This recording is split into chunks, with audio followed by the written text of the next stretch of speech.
On today's Locked On Texans podcast, disappointing day one. While the Houston Texans were shooting for the stars, none fell, but we also look at some quality signings from day one. You are Locked On Texans, your daily Houston Texans podcast, part of the Locked On Podcast Network, your team every day.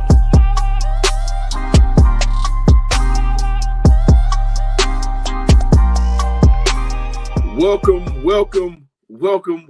Texans fans, to this Tuesday episode of the Locked On Texans podcast, a part of the Locked On Podcast Network, your team every day. If this is your first time listening or watching team. Cody is not happy right now. If this is your first time watching or listening to the Locked On Texans podcast, please be sure to subscribe, like, and comment on YouTube and wherever you get your podcast. Thank you for all of our returning listeners coming back to lend your ear for another episode as we continue to talk Texans. Who's still on the market? We'll close out talking about who makes sense for the Houston Texans to come in and have a successful day 2, day 3, day 4 in free agency. We look at some of the day one signings for the Houston Texans, but we do open up with the day one full of disappointments. I think that's the best way to put it, to explain it. This episode is brought to you by FanDuel. Make every moment more. Right now, new customers get $150 in bonus bets with any winning $5 bet. That's $150 in your pocket if your bet wins. Just visit FanDuel.com/locked-on to get started. No way around it, right? Day one full of disappointments. When you look at the names that were linked to the Houston Texans over the course of the last month, Saquon Barkley, DeAndre Swift, Christian Wilkins, Xavier McKinney, Antonio Gibson, right? Texans miss out on all 5 of those players. When you look at the guys that a lot of us wanted to see return back to Houston, Devin Singletary, Cameron Johnston was a guy that I wanted to see come back for Houston, regardless of how you guys may feel about a punter and special teams. This is one of the best special teams in the NFL. Cameron Johnston was a field flipper. So they lose Johnson. John Grenard got his payday. Shout out to Grenard. We all knew it was coming. He signed his deal with the Minnesota Vikings, and I could not be more happier for that young man. Go out there and ball out. But a surprise, Blake Cashman. The Houston Texans miss out on him. Now the Texans, we will talk about it. They did sign Mike Ford, Jeff Okudah. Tweet through it. If y'all been following us since day one, Lonnie Johnson Jr. is back. Denico Autry, who I like, and Aziz Al-Shaair. But day one for me, Cody, plain and simple, full of disappointment. Saquon Barkley, it got down to the wire, right? And this is what I was told before the deal fell through. Just heard from some of the guys, Saquon has an offer on the table for $10 million APY. And we know that the Philadelphia Eagles beat that.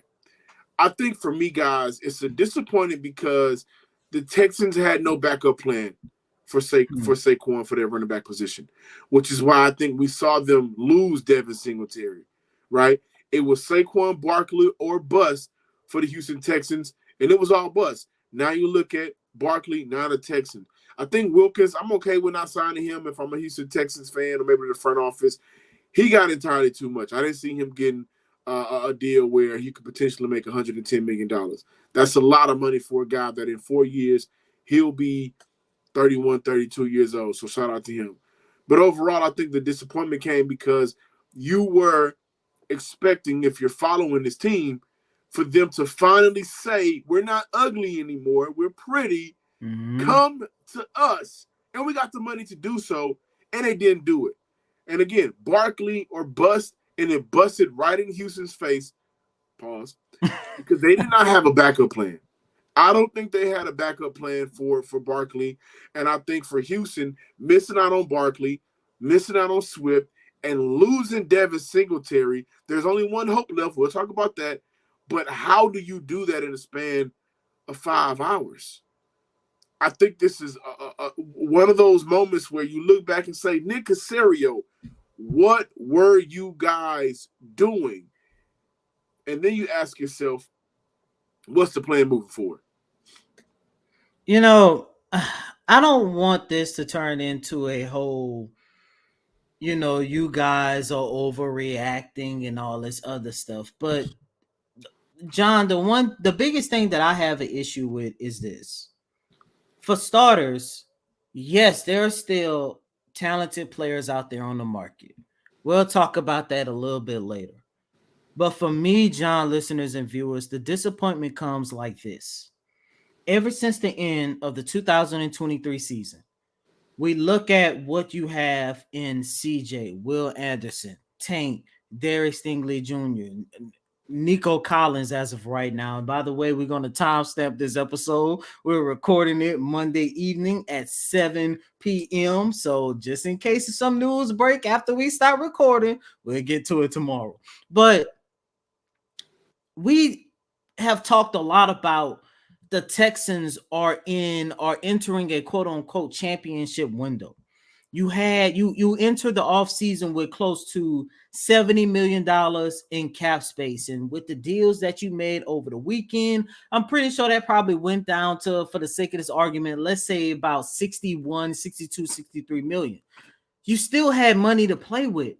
And John, for me, like I mentioned, there are still a lot of good guys out there on the market that the Houston Texans can sign. Yeah. However, for me, the biggest issue is the game changers are gone. Once again, the game changers are gone. And when I'm looking at these game changers, i.e. Saquon Barkley, i.e. look, you couldn't even go out there and get a deal done with Byron Burns. And I mean, at one point I was sitting there thinking, well, maybe you guys should get into the market for Byron Burns, see how much it's going to cost. By the way, he's going to the New York Jets for a second and a fifth, and I believe New York Giants, and I believe they upped him to I believe a 5-year deal worth like 140, 150 million.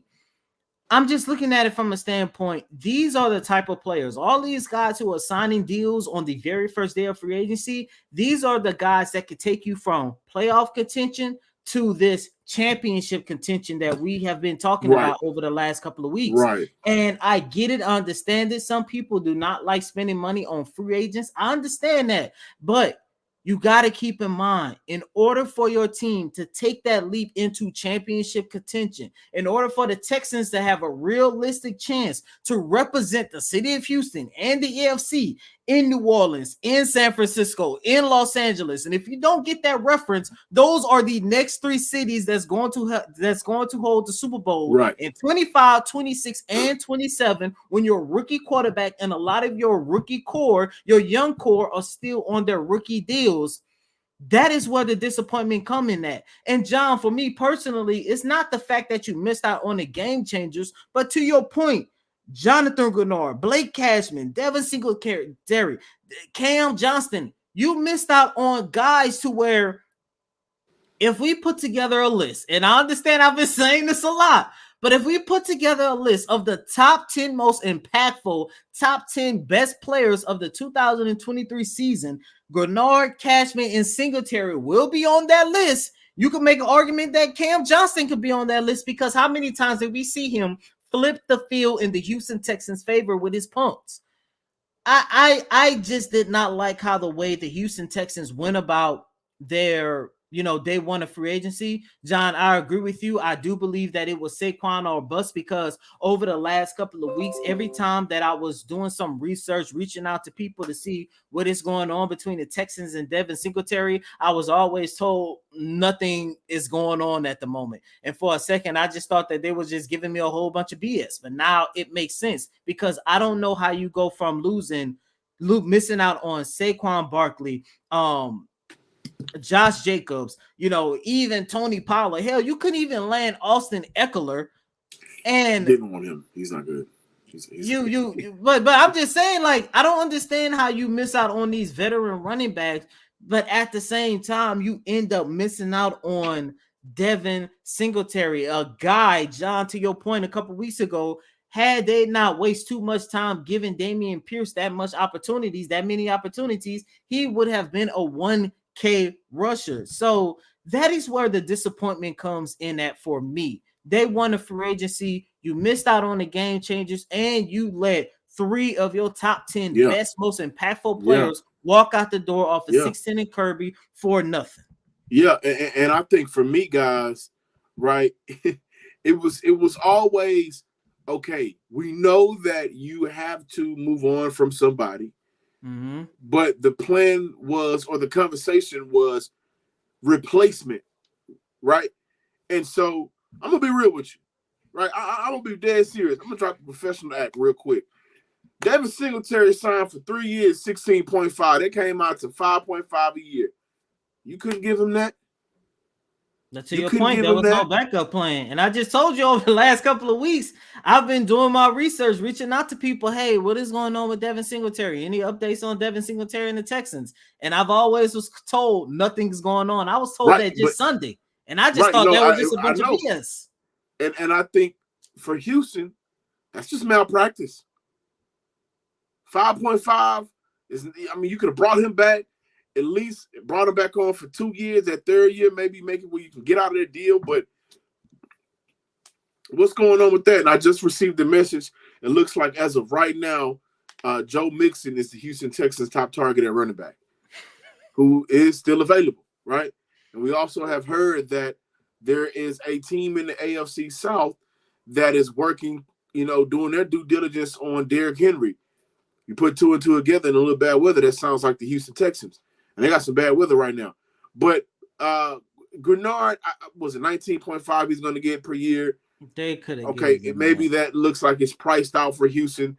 And this is a team that we knew if they're going to spend money, they're going to spend money in areas that they feel are probably the most need.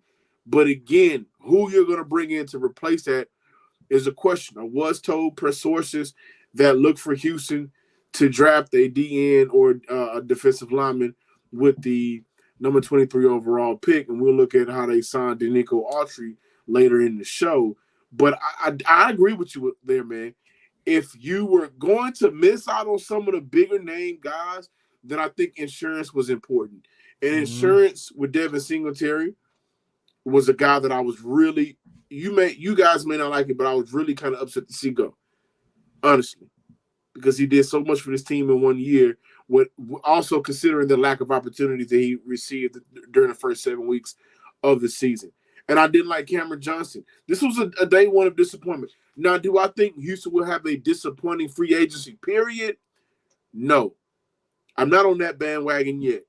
And if you guys remember and listen to Monday's episode, I said, look for Houston to really get active in day 2 and 3, where you'll see some maybe of the more flashier names. But I got to tell you, it is very disappointing that you miss out on Barkley, Swift, Wilkins. That was way too much money. Xavier McKinney, right? And now Antonio Gibson. But we did, just like I said, breaking news, they are targeting Joe Mixon, who was released by the Cincinnati Bengals. We will talk about day 1 signings for Houston.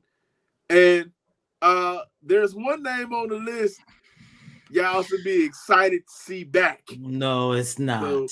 So don't go nowhere. More Locked On Texans.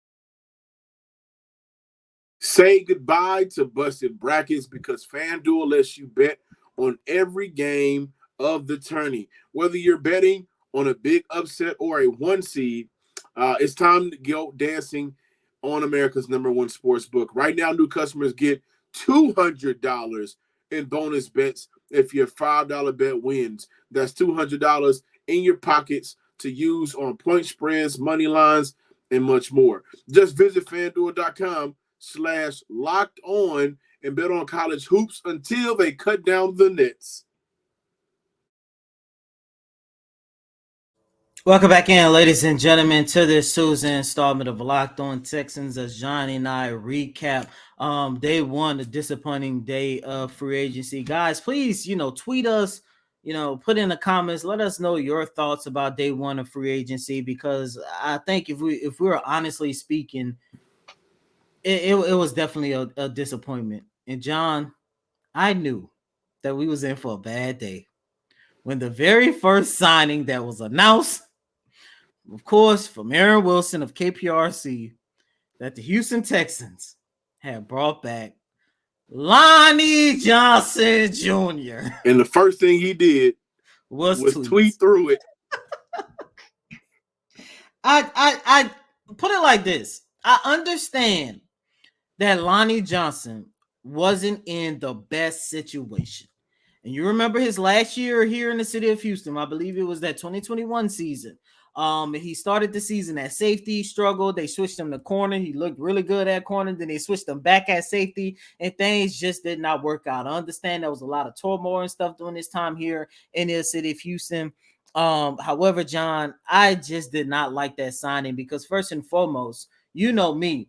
One of the things that I wanted to see the Houston Texans do was to address their defensive backfield, was to go out there and help and bring somebody that can at least give Jalen Petrie and or Jimmy Ward some competition in training camp. Because look, if the season started today, they will be the starters. However, Lonnie Johnson Jr. was not the guy. No disrespect, but Lonnie Johnson Jr. was not the guy that I had in my mind when I said that the Houston Texans need to do something with their safety unit. Well, let me tell you something about who they signed today, right? Today is Monday while we're recording. Mike Ford, Jeff Okudah, Lonnie Johnson, Danico Autry, Azeez Al-Shaair. We have to do, let's be smart about the conversation. Houston did have to fill 20 spots, 20 roster spots with the amount of free agents that they were going to lose. And when I look at a Mike Ford, I'm looking at a guy 2-year, $4.5 million on a contract. Jeff Okudah, 1 year, $4.5 million. Lonnie Johnson, 1 year, $2.5 million. I'm looking at all three of those guys, and I see two special teamers and one potential starter. And I mean, Mike Ford, special teamer guy. He's only played in a total of 159 snaps last season for the Cleveland Browns. Started his career off with Detroit. 2022, he was with Atlanta last year in Cleveland. He's not a guy that's going to see a bunch of playing time in terms of being on the field. So he's good at, being a special team guy, maybe rotational guy. And we look at that. Does that mean that the likes of, what does that mean for Steven Nelson? We know that Houston brought back Desmond King. But what does that mean for Nelson, especially considering they signed Jeff Okudah, who I think potential starter this upcoming year. He's a 1-year proven guy. We know who the general manager is here in Houston, and he's playing under D'Amico Ryans, and I think that's a little bit more favorable situation. And Jeff has some potential. I'm looking at games last year where 16 yards allowed, 8 yards allowed, 28 yards allowed, 38 yards allowed, 6 yards allowed. He's had some games last year where I think for Atlanta, he wasn't a number one. He was playing alongside A.J. Terrell last year. So you come to Houston, you're playing alongside Derek Stingley. He's had moments to where it was better than his time in Detroit in the sense of just being able to stay healthy and make some plays. But he has those moments on the field where you're looking at 76 yards allowed on 6 catches, 103 yards allowed on 6 catches, 141 yards allowed on 7 catches. This is according to PFF. He has a few games where he's allowed over 16 yards per catch. Now, he did not allow a TD last year, so that's a positive. 3 pass breakups, no interception. But I'm looking at him as a guy that maybe he can, have a revival career here in Houston. But I'm going to be real. I love the Danico Autry signing. He's a guy that, 2 years, right? $10.5 million guaranteed, 2 years, $20 million overall for that contract. And he's a guy that can play outside and inside. Was 9.5 sacks last year. Very productive for the Tennessee Titans. He's a big guy. He's huge. 6'5", 285 type of guy. Been in the league since 2014, right? But if you look at his numbers over the course of the last year, 20 sacks in the past 2 seasons, 31 in the past 3 seasons. He's a game wrecker up front. And what you're going to like about him the most, again, play over the B gap, play over the tackle, play in that 5, that 7 technique. So he can be very versatile amongst the D line. And I like Al Shire, 3 years, $34 million for the Houston Texans, replacing Blake Cashman. Was fifth in the NFL last year in tackles, right? And so the talent is there. The familiarity is there coming from not Tennessee last year, but from San Fran the year before. And he believes in that San Fran culture that DeMeco Ryans helped build on their defense. So I like those last two signings. Jeff Okudah, he's a guy that I can see. I can see not making the roster. I can see making the roster, but I can see him having some redemption, adding to his redemption that he started to have last year for Atlanta. In terms of Mike Ford, again, special teams guy. Lonnie Johnson, special teams guy. I'm not looking into that so much. I'm not putting too much into that.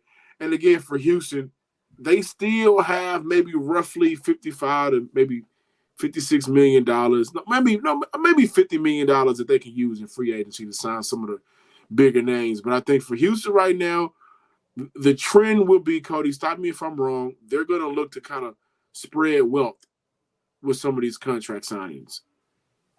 Right? Are we going to see one big major contract sign?